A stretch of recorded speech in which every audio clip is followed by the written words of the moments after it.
Developing at 5:30, the financial impact of COVID-19 on the hospitality industry could last a lot longer than first thought. Marriott International just announced it extended its furloughs and more layoffs are coming. News 6's Crystal Moyer spoke to an expert in the industry about why he thinks it could go until 2022.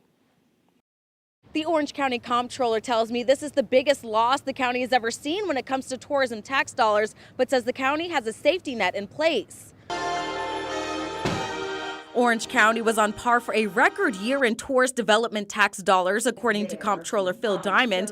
He says due to the coronavirus and closure of some of the area's popular attractions, tourist development tax collections were down by more than 56% in March. That was a loss of $17, $18 million for us. He says hotels are the biggest contributors to that tax income that supports projects like convention center renovations and funding for arts organizations and downtown venues. While the county is taking a hit, Diamond says it has two reserve funds that hold approximately $280 million that could help. The idea is not to dip into reserves if you can, but that's why you have reserves, is because sometimes things happen where you might need to. CEO of the Central Florida Hotel and Lodging Association, Richard Maladecki, says hotels and its workers aren't in the same boat. So many of our employees and employees of all industries are working paycheck to paycheck, as you know.